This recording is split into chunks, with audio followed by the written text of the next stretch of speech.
전도자로 부르셨습니다. 인사합시다. 여러분과 저는 그렇게 생각이 안 될지 모르지만 하나님은 분명히 여러분과 저를 너는 나를 택한 그릇이라 하셨습니다. 오늘 이 말씀 붙들고 하나님이 우리를 향하여 주시는 말씀을 잡고 응답받는 그런 시간 되시기를 바랍니다. 우리 성가대 찬양, 귀한 찬양 감사합니다. 항상 기도 많이 하시는 것 같아요. 정확하게 인도받고 찬송 이렇게 선별해서 바울이 오늘 그리스도를 만나고 나의 달려갈 길과 주 예수께 받은 사명, 이 복음 증가하는 것, 생명 걸고 사명을 가진 시간이 바로 오늘 이 시간입니다. 그래서 오늘도 여러분과 제가 바울의 다메섹 도상에서 그리스도를 만나는 것처럼 우리 이 시간 이 예배가 여러분 하나님의 크고 놀라운 축복을 받는 복된 시간 되시기를 주의 이름으로 축원합니다. 바울이라는 인물이 이제 등장하면서 우리가 자주 보게 될 것인데, 바울이 어떤 인물이냐? 기독교 교회사뿐만 아니라 이 세계 역사에 있어서 바울이 어떤 위치에 처해 있느냐? 사실은 굉장한 인물이고 그로 인해서 역사는 사실 엄청나게 달라집니다. 역사가 요세푸스는 이렇게 말했습니다. 자, 사도행전 16장 보면 바울이 기도합니다. 내가 아시아로 가려고 하는데 자꾸 문이 막힙니다. 하나님의 뜻은 마케도냐, 헬라 지역, 그리스 지역 쪽으로 그 마게도냐로 가야 되는 응답을 받고 배를 타고 마게도냐로 건너가게 됩니다. 이것을 두고 뭐라고 역사가 요세푸스는 말하냐면, 바울을 싣고 간 배는 바울을 싣고 간 것이 아니고 유럽을 싣고 갔다라고 말합니다. 무슨 말이냐? 그가 어디로 가느냐에 따라서 세상의 역사가 바뀌어버려요. 복음 가진 사람이 있는 그 자리에 하나님의 역사가 달라지듯이 이 바울이 부름을 받아서 이제 마케도냐도 살리고, 그리고 아시아, 그리고 로마, 나중에 서바나까지 거기까지 복음을 쫙 전하면서 많은 제자들을 일으켜 세웁니다. 바울은 우리 신약 성경 27권입니다. 그 중에 14권의 서신을 성령의 감동 속에 기록했던 사람이에요. 그리고 우리가 이제 사도행전 이제 13장부터 보면 이제 앞으로 보게 될 것인데, 그 후반의 핵심 인물은 바울을 중심으로 쭉 기록이 되어 있습니다. 바울이 어떤 사역을 했느냐 쭉 그 역사가 기록되어 있습니다. 이 바울이 내가 이제 그렇게 살아야겠다라고 자기가 계획을 세워서 이렇게 만들어져 간 것이 아니었습니다. 전적인 하나님의 계획 속에 하나님은 바울을 그렇게 부르셨습니다. 오늘 이 시간 여러분이 어떤 생각으로 이 자리에 앉아 있을지 모르지만은 하나님은 우리를 향하여 역사하고 계심을 믿습니다. 오늘 우리의 삶도 우리가 살아가는 것 같으나 하나님의 역사 속에 있고 또 하나님의 택한 그릇으로 저와 여러분을 부르셨습니다. 그래서 오늘도 여러분이 이 시간 말씀 잡고 그 응답을 누려가는 우리의 삶이 되기를 주의 이름으로 축원합니다. 첫 번째 나눌 말씀은 바울의 이 과거와 그러나 하나님의 은혜, 바울에게 이 과거가 어떤 모습이며 그 속에 은혜가 임했습니다. 바울이 어떤 사람이었느냐? 아까 대단한 사람이라 했는데 그 이전 바울은 어떤 사람이었느냐? 그는 이 베냐민 지파였습니다. 자, 베냐민 지파란 말은 유대인들에게 있어서는 정통적인 이스라엘 가문입니다. 왜 그렇게 말하느냐면 제가 지난번에도 설명했다시피 북쪽과 남쪽이 나라가 나뉜 적이 있었습니다. 북쪽에는 10지파 사마리아라고 하고 북이스라엘, 남쪽은 유다라고 합니다. 이 남쪽에는 2지파입니다. 이스라엘 전체는 12지파 아닙니까? 그죠? 이 2지파가 어디냐면 유다지파와 왕 나오죠. 다윗의 왕 유다지파와 베냐민 지파입니다. 그리고 북쪽에는 10지파인데 말씀드렸다시피 북쪽 나라가 아수르에 망합니다. 그리고 막 다른 민족이 와서 막 혼혈이 되고 막 그렇습니다. 근데 남쪽 이 베냐민 지파, 유다 지파 입장에서는 남쪽의 이 지파들은 그렇게 되지 않았어요. 그러니까 이 별로 중요한 건 아닌데, 이 과거의 바울의 입장에서는 베냐민 지파란 말은 정통 유대인인 거예요. 굉장히 막 자부심을 가진 그런 자였습니다. 그리고 바리새인이었습니다. 바리새파라고 표현하죠. 아주 구별되게 하나님께 특별하게 율법으로 열심히 있는 특정한 종파였고요. 그리고 율법학자였습니다. 우리가 말하는 율법학자요, 그리고 또 로마 법률 전문가요, 그리고 가말리엘이라는 석학의 문화생이었습니다. 굉장히 뛰어난 아주 엘리트고 그리고 지식인이었어요. 그래서 당시에 랍비라고 지칭하는 특정한 사람이었습니다. 거기다가 사회적으로도 영향이 있어서 이 사내들인 공회원이었습니다. 당시 로마 속국으로 있어서 자유국가는 아니지만 그러나 그 이스라엘 민족을 통치하는 국회와 같은 이 회가 있는데 거기 사내들인 공회, 거기에 회원입니다. 지금으로 말하면 국회의원이에요. 그러했습니다.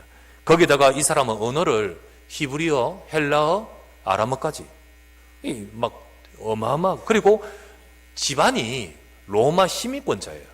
유대인 베냐민 지파지만 동시에 로마라는 어마어마한 나라에 거기 시민권자. 로마에 가 있지 않지만은 그런 시민권의 특별한 그런 신분이었습니다. 한마디로 말하면 세상적으로 다 있는 자예요. 다 있는 자. 다 가진 자인데 한계는 없습니다. 뭐가 없느냐면 진짜 다 가졌는데 복음만 없는 거예요. 이 사람은 복음만 없어요. 그러다 보니까 그는 자기 생각대로 나는 옳다 하는 것을 하지만은 복음의 대적자로, 교회의 핍박자로 그 인생은 하나님을 대적하는 인생을 살게 되어버립니다. 거기에 앞장섰습니다. 자기가 그러려고 했지는 않겠지만은.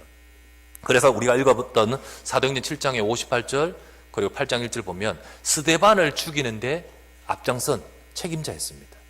스데반 죽이고, 그리고 8장 3절에 보면 교회를 잔멸하려고 막 교회 성도들 끌어서 감옥에 넣고 여기에 가장 앞장서서 진짜 이 일을 했던 사람이고요.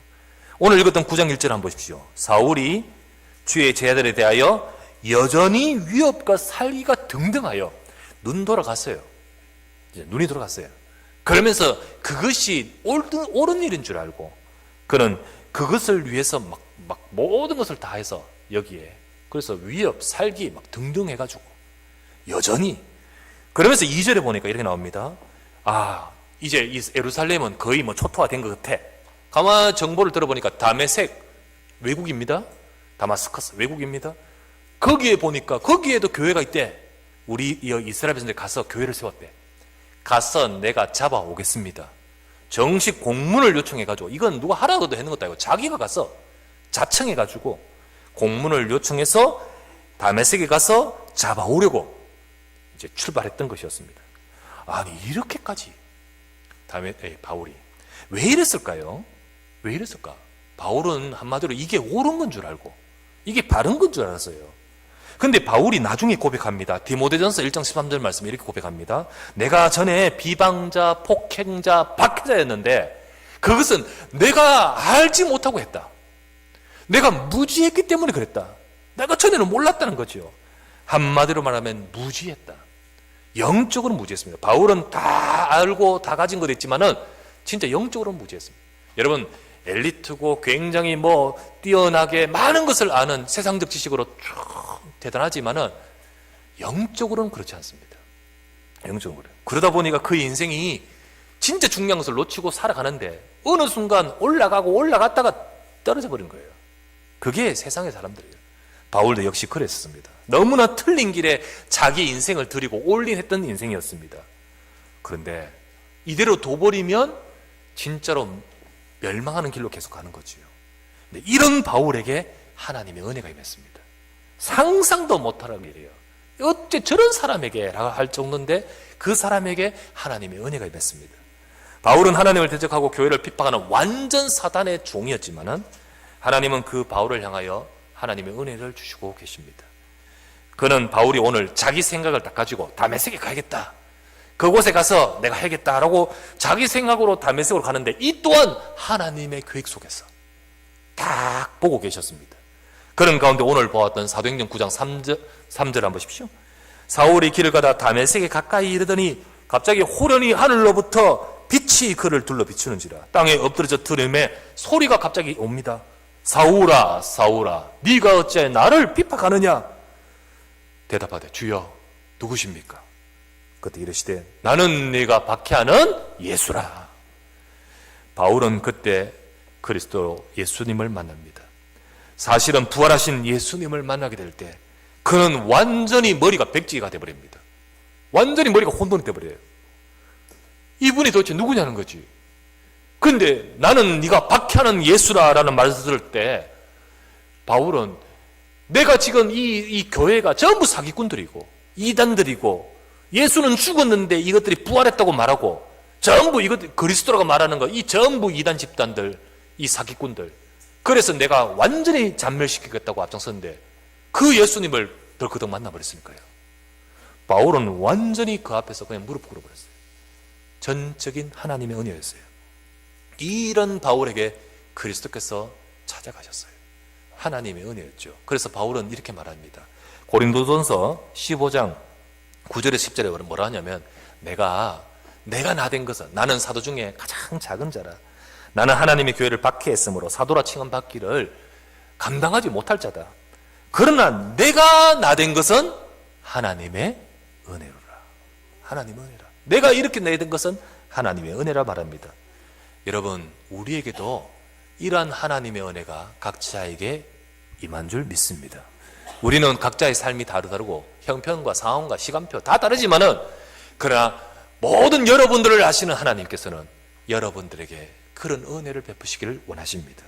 우리도 과거에 하나님 떠난 자예요. 우리도 과거에 사실은 죄 속에 있는 죄인이에요. 우리가 영적으로 너무 무지한 상태에서 나도 모르게 사탄에게 잡혀가지고 살 수밖에 없는 인생, 무지한 삶을 살아가는 인생, 그것이 길인지 뭔지 모르지만은 우리는 그 길이 옳다 생각하고 열심히 달려갔던 우리 인생, 그 속에서 우리는 하나님을 떠나 대적하는 인생으로 사는데, 그러나 하나님은 우리의 잘못을 잘못이라 체크하지 않으시고 여러분과 제게 은혜 주실 계획을 갖고 계셨습니다. 그래서 어느 날 저와 여러분들에게 우리 인생에 주신 은혜, 에베소서 2장 3절에서 5절에 이렇게 말합니다. 전에는 우리도 다 그 가운데서 우리 육체의 욕심을 따라 지내며 육체와 마음에 원하는 것을 하여 다른 이들과 같이 본질상 진노의 자녀이었더니 긍휼이 풍성하신 하나님이 우리를 사랑하신 그 큰 사랑을 인하여 허물로 죽은 우리를 그리스도와 함께 살리셨고 너희는 은혜로 구원을 받은 것이라. 이렇게 되어 있습니다.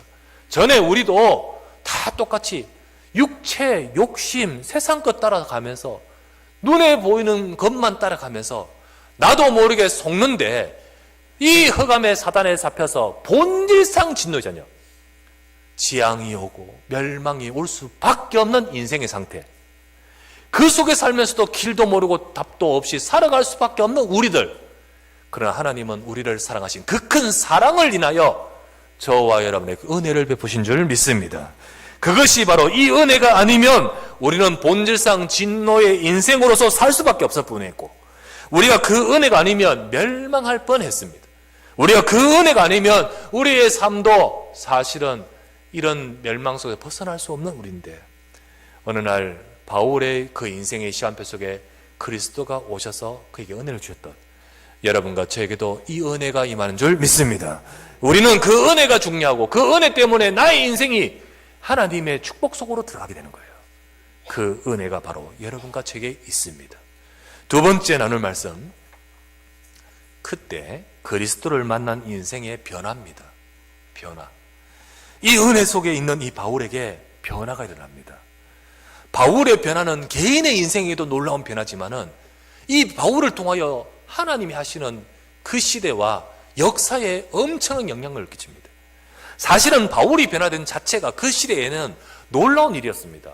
왜? 바울이 어떤 자인지를 너무 잘 알고 너무 두려운 존재고 너무 그가 진짜 교회를 향하여 했던 일들이 너무 크기 때문에 그가 바뀌었다는 것은 정말 놀라운 일이었습니다. 어떻게 그런 일이 있을 수 있느냐? 사실은 상상할 수가 없는 일이에요. 여러분, 한번 예를 들면 김정은 위원장이 하노이 회담 갔다가 나 안 돌아갈래, 여기 발전된 이 나라가 너무 좋아 라고 하면서 그냥 망명해버린다면 있을 수 없고 전 세계가 완전 발칵 뒤집어지겠죠. 똑같은 일이에요. 완전히 도저히 있을 수 없는 일인데 이 사람이 교회를 잔멸하고 핍박하고 죽이고 이런데 그 사람이 확 바뀌어서 예수는 그리스도다 이렇게 나는 거예요. 예수는 그리스도다. 어떻게 이런 일이 가능할 수 있습니까? 도대체 그 인생에 무슨 일이 일어났기에 이런 일이 돼버립니까? 그것은 다른 것 없습니다. 바로 예수를 만났기 때문이에요. 그리스도를 만났기 때문이에요. 누구든지 예수 그리스도를 만나면 그 인생은 새롭게 시작됩니다. 누구든지 예수 그리스도를 만나면 그 인생에는 자기의 생각이 아닌 하나님의 계획 속에서 그 인생에 하나님의 역사가 임합니다. 저 인도에 가면 인도에 그 옛날에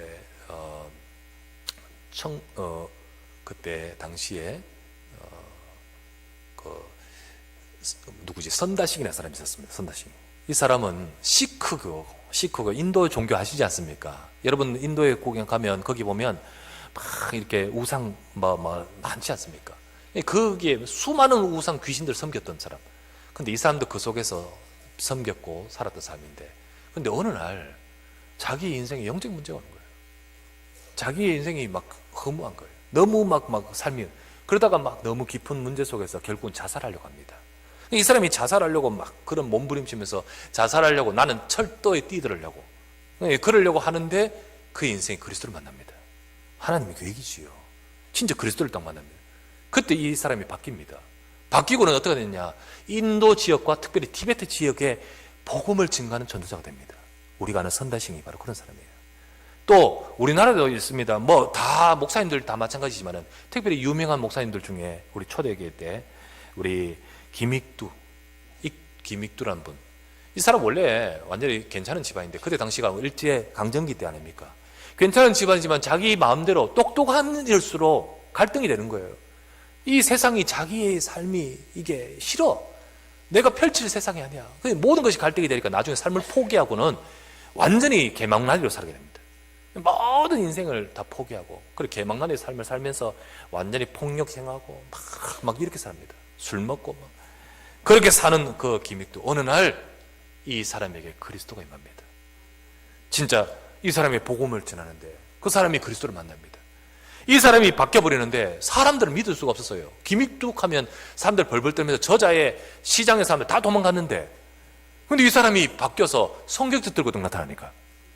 그래서 어떤 사람이요 진짜로 바뀌었나 안 바뀌었나 싶어가지고 그 앞에다가요 생명 걸고 이제 똥물을 퍼붓습니다. 김익두 똥물 탁 퍼붓는데 옛날 같으면 반 죽었죠. 근데 주여 이런 거죠. 그리고는 뭐라 하냐면 뭐라고 했더라? 끼죠. 예수는 내가 믿고 은혜는 네가 받는다. 네 오늘 살았다 이런 말이죠. 그렇게 말했다고요. 그만큼 사실은 그 인생이 바뀌어요. 그래서 김익두 목사님 그때부터 전 방방곡곡에 그리스도를 증거하는 자, 그리고 많은 사람들의 생명의 복음을 증거한 자들. 왜 이런 일이 벌어질까요? 제 인생에도요, 저는 참 하나님 내 집은 왜 이렇습니까? 참 절망이 됐어요. 나는 왜 이런, 우리 집은 왜 이렇고 내 인생은 왜 이렇게, 또 우리 어머니, 우리 아버지, 우리 가정은 왜 이렇습니까? 참 힘들고 어려워서 참 소망이 없고 그랬었어요.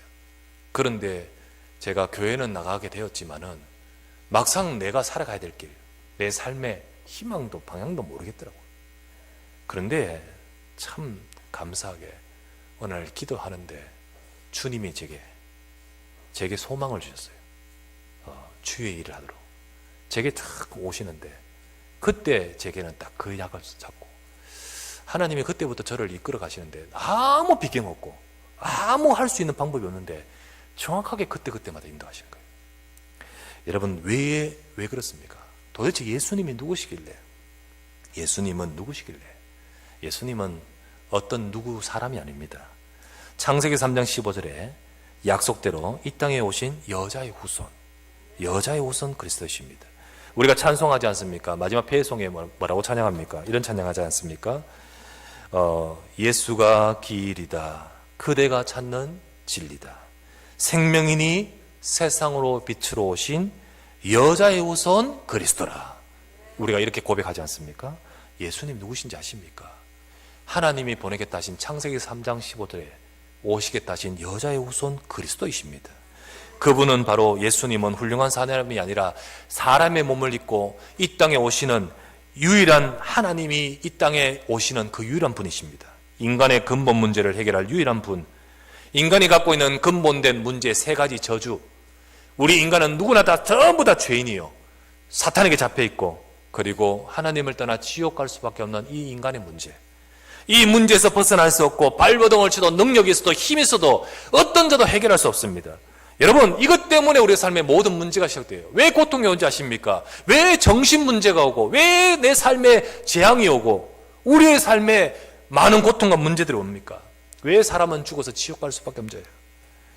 사실은 이것 때문입니다. 그런데 아무도 해결할 수 없고 아무도 벗어날 수 없는데 십자가에서 다 이루시고자 이 땅에 오신 예수님, 십자가에서 다 이루셔서 죄를 해결하고 사단의 권세를 깨끗이고 하나님 만나는 길을 여신 분이 바로 그리스도이십니다. 이분을 바울이 만났단 말이에요. 이 그리스도를 만날 때 바울의 인생에는 새로운 역사가 시작되는 거예요. 바울은 나중에 이렇게 고백합니다. 고린도후서 5장 17절 말씀 이런 말하죠. 누구든지 그리스도 안에 있으면 새로운 피조물이라.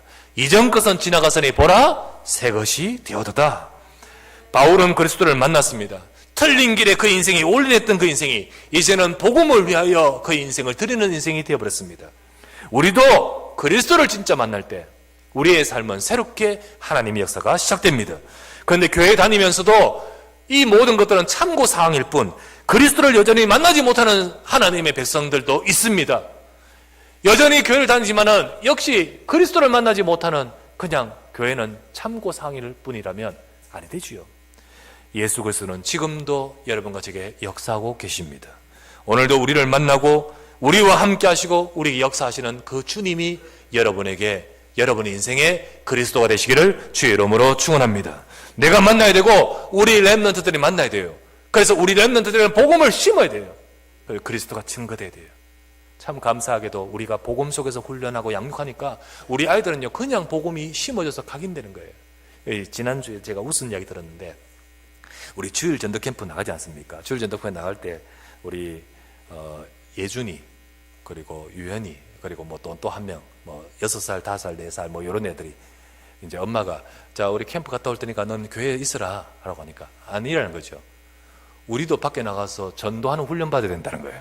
그래가지고 나가면서 전도지 들고 나가서는 이제 저거들끼리 내가 복음 전할 테니까 니는 불신자해라 해가지고 예친하고 영접하라 하고 야 웃기지 않습니까? 예수는 그리스도라고 전하고 그리고 자기들끼리 놀 때 뭐라 노냐면 나 목사님 할 테니까 니 성가대하고 니 기도하고 니 헌금 순서해라 이래가지고 자기들끼리 그 노는 걸 가지고 그게 문화 참 어떻게 보면 이게 그냥 자연스럽게 들어가는 거 있죠. 자연스럽게 참 감사하게 하죠. 그죠? 그래서 여러분과 저도요 우리 속에 들어온 이 복음의 비밀 이게 들어올 때 이게 우리 속에 있을 때 하나님의 역사가 새롭게 시작되는 거예요. 그래서 앞으로 우리의 삶도 변화 그리스도를 통하여서 내가 하는 인생이 아니고 하나님이 역사하시는 인생으로 응답받기를 주의 이름으로 축원합니다. 세 번째, 그래서 그리스도를 만난 자는 하나님의 계획이 있습니다. 그리스도를 만난 자를 향한 하나님의 계획입니다. 예수님이 바울을 부르실 때 이미 그를 향한 계획을 갖고 계셨어요. 누가 알겠습니까? 이런 바울이 이렇게 복음의 전도자가 될지 상상인들 했겠습니까? 아무도 예상도 할 수 없고 아무도 할 수 없었어요. 아니 어느 정도냐면 바울이 변화되고 그리스도를 증거한 전도자가 된 이후에도 사도들도 처음 만났을 때 꺼림칙했어요. 이 사람 정말로 그리스도를 만난 하나님 백성일까? 왜? 워낙 그런 사람이었기 때문에. 그렇기 때문에 그 이전에는 이 사람이 바뀔 거라고 상상인들 누가 했겠습니까? 예수님이 아나니아에게 말했습니다. 아나니아야, 지금 바울이 직가라는 곳에 유다 집에 와 있다. 네가 가서 그에게 가서 다시 말씀을 전해주고 세우고 확립하고 기도해줘라. 그때 이 아나니아가 뭐라 합니까? 주여, 내가 알기로는 그 사람은 교회를 잔멸했던 사람, 핍박했던 사람이고 여기 다메섹에도 여기에 잡아가려고 그 목적으로 왔는데 어떻게 내가 갈 수 있습니까? 그때 예수님이 하신 말씀 사도행전 9장 15절 우리 같이 한번 읽어보십시다. 시작. 주께서 이르시되 가라, 이 사람은 내 이름을 이방인과 임금들과 이스라엘 자손들에게 전하기 위하여 택한 나의 그릇이라. 주님은 바울을 향하여 상상인들, 우리든 상상인들 할 수 없지만 그를 향하여 이 계획을 갖고 계십니다. 여러분, 하나님은 성도를 부르실 때부터 우리 각자를 향한 하나님의 깊은 숨은 계획을 갖고 계십니다. 혹 우리는 이해하기 어려울 수 있습니다. 때로는 우리에게 지금 있는 현실적인 어려운 문제와 조건이 너무 달라 그 속에 있을지라도 여러분과 제 속에 분명하게도 주님은 이것을 두고 우리를 인도하고 계십니다. 그래서 우리는 이것을 볼 수 있어야 됩니다. 나를 향한 하나님의 천명, 그리고 나를 부르신 소명과 사명을 찾게 될 때 우리의 삶은 내가 하는 인생이 아닌 하나님의 계획을 이루는 인생으로 그 모든 악조건과 문제도 응답으로 되어져 갈 것입니다. 그렇지 않고서 우리는 우리의 모든 것이 상처요, 영적 문제예요. 원망이 되고 또 원수가 되고 모든 것이 피해자요, 모든 것이 정말로 우리는 가해자로서 보면서 상처 속에 딱 있으면 결국은 그 속에서 내 인생은 문제가 올 수밖에 없죠. 그런데 하나님은 아니라 하십니다. 그 속에 하나님의 뜻이 있다 했습니다. 요한복음 9장 3절에 보면 이런 말씀이 있습니다. 사도들이, 제자들이 가서 예수님 묻습니다. 주여, 저 사람이 장님입니다. 나면서부터 장님입니다. 저 사람이 저렇게 된 거, 저 사람 죄 때문입니까? 부모님 죄 때문입니까? 저 사람은 왜 저렇습니까? 라고 물었습니다. 그때 예수님 뭐라 했습니까? 요한복음 9장 3절에 예수께서 대답하시되 이 사람이나 그 부모의 죄로 인한 것이 아니라 그에게서 하나님이 하시는 일을 나타내고자 하심이라.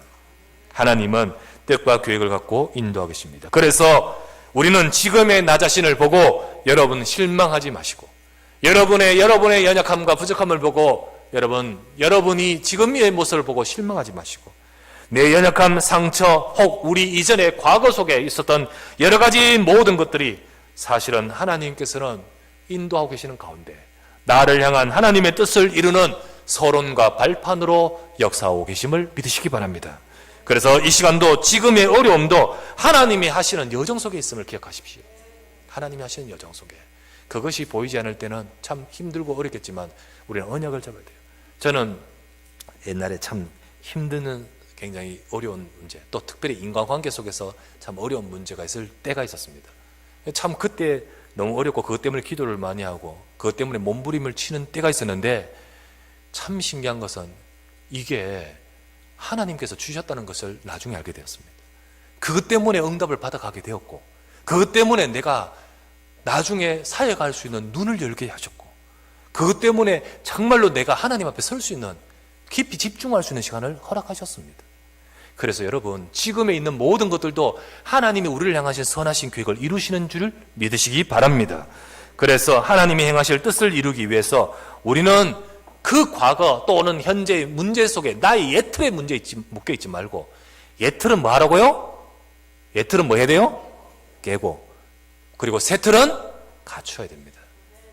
옛틀을 깨라라고 우리가 원단 메시지 받을 때 본문이 뭐였습니까? 고린도서 5장 17절 누구든지 그리스도 안에 있으면 새로운 피조물이라. 새 틀을 갖추어야 된다는 본문은 무엇이었죠? 사도행전 9장 15절입니다. 오늘 주님은 바로 여러분과 제 인생을 두고 내가 서시기 위해서 나의 택한 그릇으로 그 그릇으로 응답받기 위해서 우리는 새 틀을 갖춰가면 되는 것입니다. 하나님은 237 나라 살릴 그릇으로 저와 여러분을 부르셨습니다. 그 계획이 반드시 내 속에 있고 그 속에서 우리를 이끄시기 때문에 연약하거나 낙심하거나 실망하지 마시고 오늘도 언약을 붙드는 시간 되시기를 바랍니다. 그리스도는 멀리 계신 분이 아니라 지금도 나를 만나시고 내 인생 속에 역사하시며 우리를 이끄시는 그리스도이십니다. 오늘도 그 응답과 그 축복을 누리는 모든 주의 백성 되시기를 주 예수의 이름으로 축원합니다. 전능하신 아버지 감사를 드립니다. 오늘도 주의 사랑하는 백성들이 이 자리에 와서 예배하는 이 시간 하나님 바울이 그리스도를 만나듯 우리 인생에 그리스도께서 역사하는 시간 되게 하여 주시옵소서. 우리의 삶을 두고 이끄시며 은혜 베푸시며 또 우리 인생을 옛 틀이 아닌 새 틀을 갖추어 주님이 택한 그릇으로 응답받을 237 나라 살릴 전도자로 인생을 이끌어 가신 줄 믿습니다. 이 축복 속에 우리의 삶이 우리의 업이 우리 후대가 있게 하여 주옵시고 이 응답을 받아갈 우리의 모든 삶으로 인도하여 주시옵소서. 오늘 살아가는 주의 백성들 이 자리에 계신 모든 자들이 혹 아픔과 어려움과 문제 있는 자 있습니까? 약속을 붙들고 응답받는 축복된 시간 되도록 역사하여 주시옵소서. 우리 구주 예수 그리스도의 이름으로 기도